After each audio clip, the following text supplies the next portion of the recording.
فرماتا ہے کہ تمام بدعتیں گمراہی ہیں، ہر بدعت گمراہی ہے۔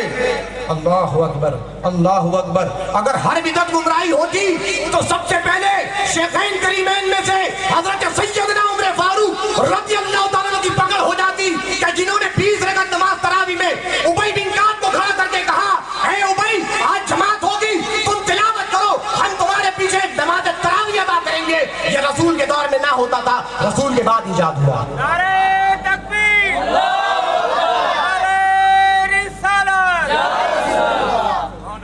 یہ رسول کے بعد ایجاد ہوا۔ سب سے پہلی پکڑ عمر فاروق کی ہو جاتی۔ عمر فاروق مسکرائے اور کہا، کیا اچھی بدعت ہے، اللہ اکبر، کیا اچھی بدعت ہے۔ تو پتا چلا کہ بدعت اچھی بھی ہوتی ہے اور بدعت بری بھی ہوتی ہے۔ مختصراً بیان کر رہا ہوں، بدعت کی دو قسمیں سمجھ لیجئے، بدعت حسنہ اور بدعت سیئہ۔ بدعت حسنہ اور بدعت سیئہ۔ بدعت حسنہ وہ بدعت ہوتی ہے جو نبی علیہ السلام کے بعد ایجاد ہوئی لیکن سنت میں اور شریعت میں کوئی رکاوٹ کا باعث نہ بنے، اس سے اختلاف نہ کرے، اس سے اختلاف نہ کرے۔ جبکہ بدعت سیئہ کیا ہے؟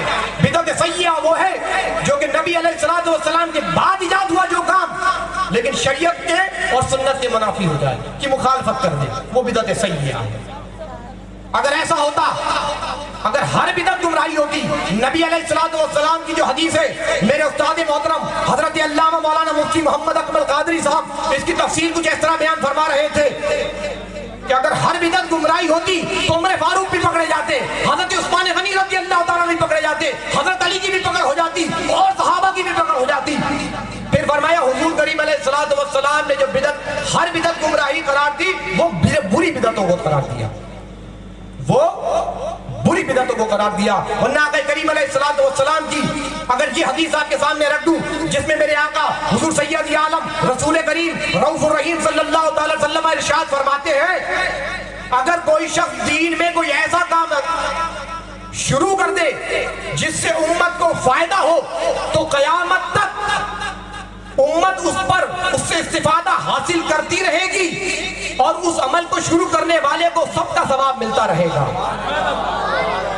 اور اگر کوئی شخص دین میں کوئی برا کام شروع کر دے اور قیامت تک امت اس پر عمل کرتی رہے تو جب تک یہ عمل جاری رہے گا اس کا گناہ اس شخص کے نامہ اعمال میں لکھا جاتا رہے گا۔ تو پتا چلا ایک اچھی بدعت ایک بری بدعت۔ اگر اچھی بدعت کی بات کی جائے تو آپ جمعے میں 3 اذانیں ہوا کرتی ہیں، ویسے ہم 2 بھی کہا کرتے ہیں لیکن تیسری کو اذان کو بھی شمار کر لیں، اقامت کی اذان کو بھی شمار کرتے ہیں۔ پہلے 2 ہوا کرتی تھی، خطبے سے پہلے اذان ہوتی تھی اور خطبہ ہو جایا کرتا تھا، یہ نبی پاک صلی اللہ علیہ وسلم کے دور کی بات کر رہا۔ لیکن جب سیدنا عثمان غنی رضی اللہ تعالیٰ عنہ منصب خلافت پر آئے اور انہوں نے دیکھا کہ مسلمانوں کے لیے بڑی مشکل ہو جاتی ہے کہ جیسے ہی اذان ہوتی ہے اس کے بعد خطبہ ہو جاتا ہے، مسلمان اپنا کام کاج بند کر کے خطبہ سننا واجب ہے اس تک نہیں پہنچ پاتے، نماز میں دیر ہو جاتی ہے ان کو، تو انہوں نے ایک اور اذان کا آغاز کر دیا، ایک اور اذان کا آغاز کر دیا جو کچھ دیر پہلے دی جاتی ہے، پھر خطبے سے پہلے اذان دی جاتی ہے۔ تو یہ جو نئی اذان دی گئی ایک بدعت تھی، حضور کے بعد ایجاد ہوئی، حضور کے دور میں نہیں تھی، حضور کے بعد ایجاد ہوئی، اللہ حضور کے بعد ایجاد ہوئی لیکن اچھی بدعت تھی۔ تو اس کو کہا گیا کیا اچھی بدعت ہے، اللہ اکبر۔ مسجدوں پر مینار نہیں ہوتے تھے، مسجدیں گھروں کی طرح ہوا کرتی تھی۔ سیدنا عثمان غنی نے دیکھا کہ گھر اور مسجد میں کوئی فرق نہیں ہوتا، جب مسافر آتے ہیں اندھیرا ہوا کرتا ہے، گھروں میں اور مساجد میں کوئی فرق نہیں محسوس ہوتا، وہ مساجد کو کیسے تلاش کریں، تو انہوں نے اس پر مینار بنا دیا، اس پر مینار بنا دیا۔ کیا اچھی بدعت ہے، کیا اچھی بدعت ہے، اللہ اکبر، اللہ اکبر۔ قرآن کریم پر اعراب نہیں تھے، نقطے نہیں تھے، بعد میں لگائے گئے، کیا اچھی بدعت ہے۔ اگر قرآن کریم پر نقطے اور اعراب نہ ہوتے آپ پڑھ لیتے؟ قرآن کریم کتاب کی صورت میں پہلے نہیں تھا۔